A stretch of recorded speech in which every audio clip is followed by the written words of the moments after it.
নিষিদ্ধ চাওয়া লেখিকা আফরোজা পর্ব ১০৭, ১০৮, ১০৯। ঘটক রেজাউল চাচাকে দিয়ে চৌধুরী বাড়িতে বেলিফুলের ছবি পাঠায়। তোমার দাদি ইলহামের জন্য ভালো মেয়ে খুঁজছিল। বেলিফুলের ছবি দেখে পছন্দ হয় তোমার দাদির। বেলিফুলের বাড়িতে তোমার দাদি বিয়ের প্রস্তাব পাঠায়। তোমার নানিকে যেহেতু আমি সবকিছু আগেই বলে রেখেছিলাম, সেও রাজি হয়ে যায়। চৌধুরী বাড়ি থেকে সবাই দেখতে গিয়েছিল বেলিফুলকে। সেদিন বেলিফুল কোনো মতেই তাদের সামনে আসবে না। তোমার নানি অনেক বুঝিয়ে আমার ভালোবাসার কসম দিয়ে বেলিফুলকে সেদিন রাজি করায় সবার সামনে যেতে। সবাই বেলিফুলকে পছন্দ হলো। বেলিফুলকে তোমার দাদি আংটি পরিয়ে দিয়ে ওই দিনই বিয়ের ডেট ফিক্সড করলো। যেহেতু বেলিফুলের বাবা নাই, তাই বিয়ের এবং সব কিছুর দায়িত্ব চৌধুরী বাড়ি নিল। সেদিন বেলিফুল তোমার নানির সাথে অনেক ঝগড়া করে।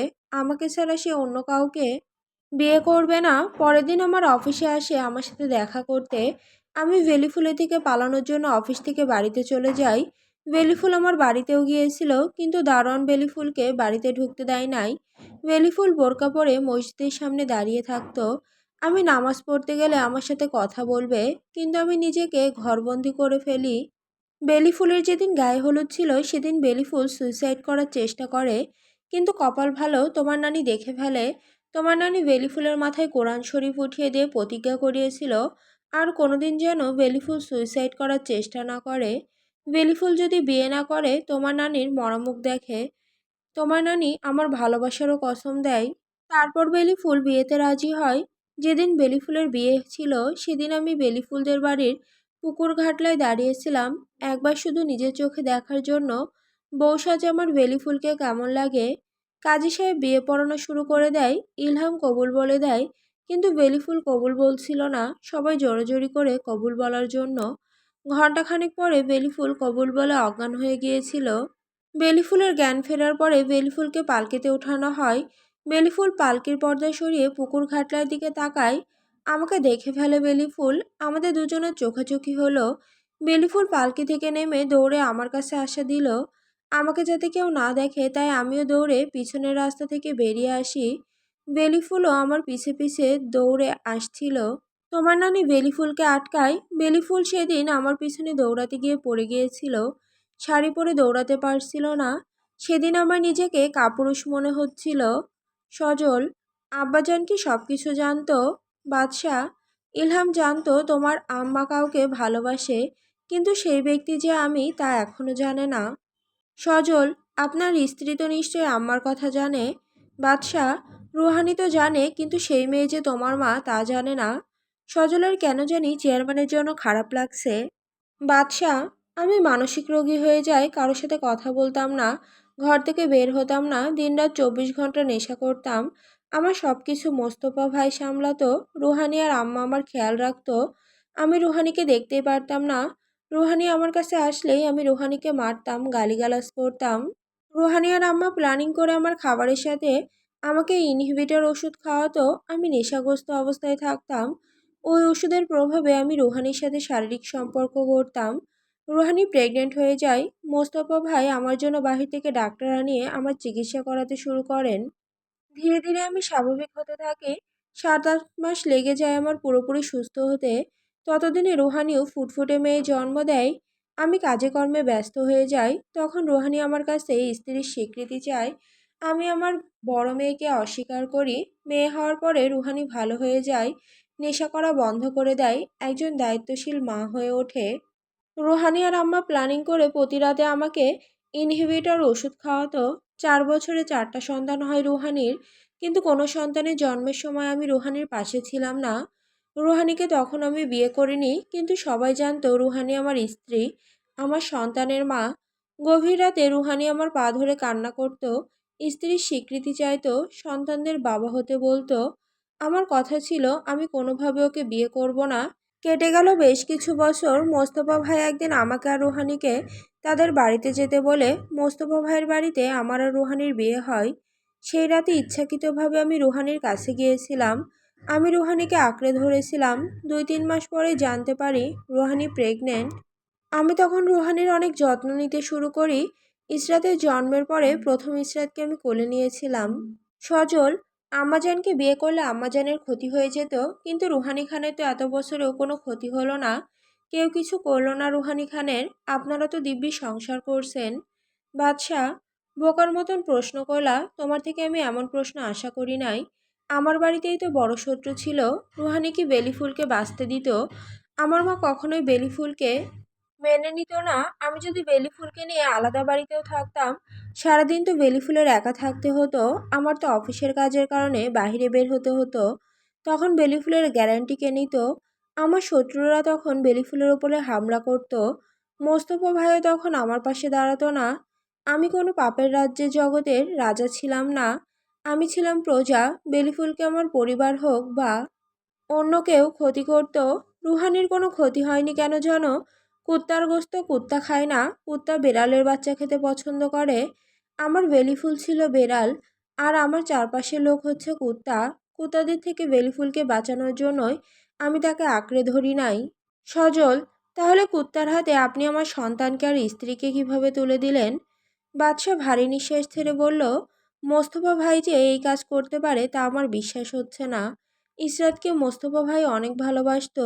আমি সেদিন ভেবেছিলাম মোস্তফা ভাইয়ের কাছে ইসরাত সব থেকে ভালো থাকবে, কিন্তু আমি ভুলে গিয়েছিলাম সেও নিজের ক্ষমতা বাঁচাতে আমার মেয়েকে মারতে পারে।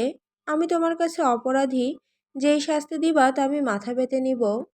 সজল, আমি ভালোবেসে আমার প্রিয় মানুষকে ধরে রেখেছি, অন্য কারো হাতে তুলে দেই নাই। কিন্তু আপনি আম্মাজানকেও আমার আব্বার হাতে তুলে দিয়েছিলেন। আপনার মেয়েকেও আপনার ভাইয়ের হাতে তুলে দিয়েছিলেন। আপনি হচ্ছেন একজন ব্যর্থ পুরুষ। আপনাকে আমি কখনোই ক্ষমা করব না। আপনার মৃত্যু আমার হাতেই হবে। বাদশাহ অট্টহাসি দিয়ে বলল, আমি ব্যর্থ নাকি তুমি ব্যর্থ? সজল গাম্ভীর্যতা নিয়ে বলল, যেমন? বাদশাহ, আমি আমার পবিত্র ভালোবাসার গায়ে কলঙ্ক লাগতে দেই নাই। আমার বেলি ফুলের দিকে কেউ চোখ তুলে তাকিয়ে কথা বলতে পারে নাই। আমার বেলি ফুলের আমার জন্য অত্যাচার সহ্য করতে হয় নাই। ওকে আমি একটা সুন্দর সংসার দিয়েছি। অন্য কারোর সাথে সংসার করুক, কিন্তু সুখের সংসার করছে। আমি পাপী জানার পরেও আমাকে বেলি ফুল মন থেকে ভালোবেসেছে। কখনো আমার কাজ নিয়ে আমাকে প্রশ্ন করে নাই। এত বছর পরেও আমি বেলি ফুলের চোখের দিকে তাকালে আমার অস্তিত্ব খুঁজে পাবো, কারণ আমার ভালোবাসা ছিল পবিত্র। সজল, আপনি কি বোঝাতে চাচ্ছেন আমার ভালোবাসা পবিত্র ছিল না? বাদশাহ, আমি তো অস্বীকার করছি না তোমার ভালোবাসা পবিত্র ছিল। সজল, তাহলে আপনি কি বোঝাতে চাচ্ছেন? বাদশাহ, আমি যা বোঝাতে চাচ্ছি তা তুমি ঠিকই বুঝেছ।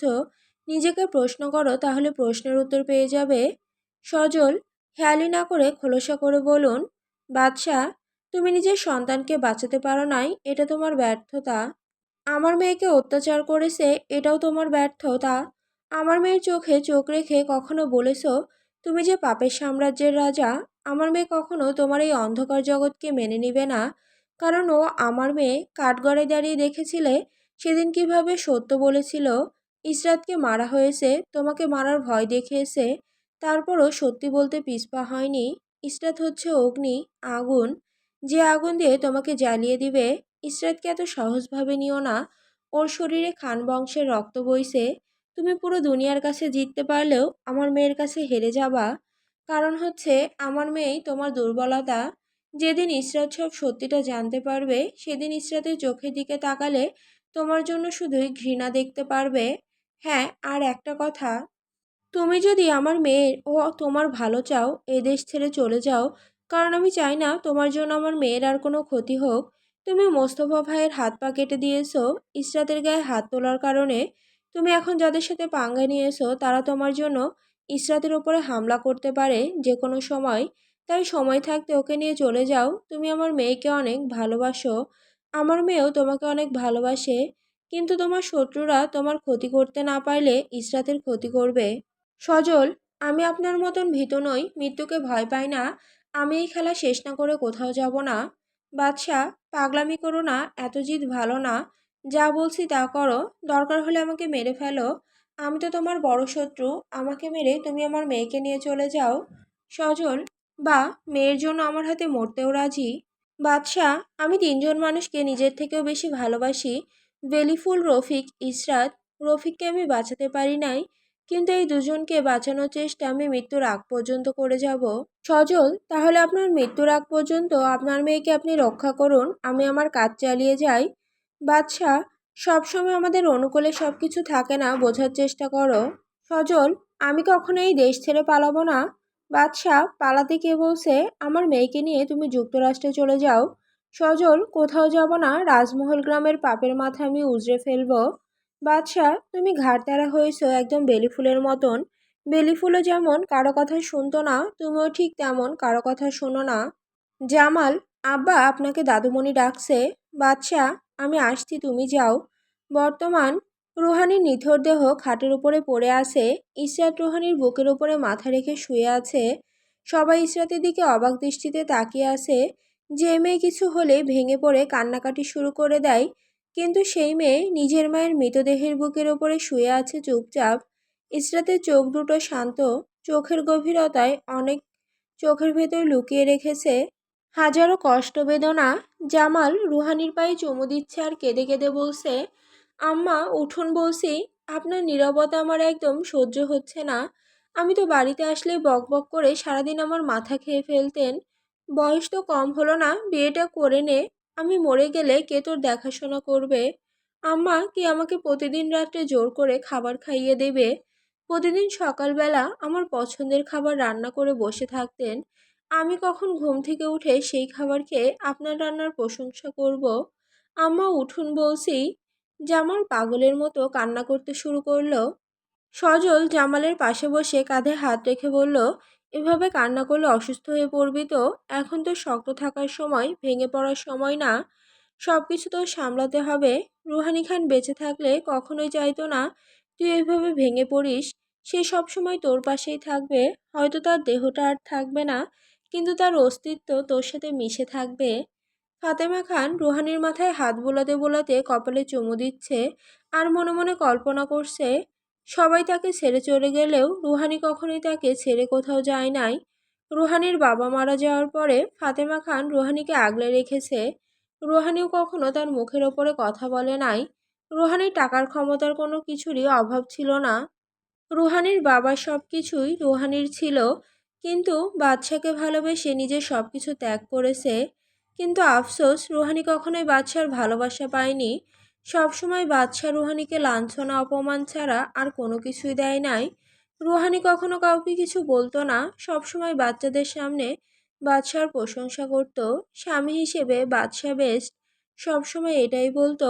এখন আর কেউ ফাতেমা খানের কাছে গিয়ে বাদশার নামে অভিযোগ করবে না, কান্না করতে করতে বাদশার ভালোবাসা ভিক্ষা চাইবে না।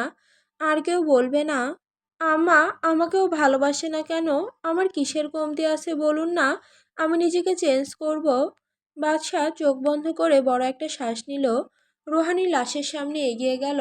খাটের উপরে বসে রুহানির দিকে তাকিয়ে মনে মনে বলল, আমি তোমার কাছে মাপ চাইবো না, কারণ আমি দোষী ছিলাম না। তোমারও দোষ ছিল না।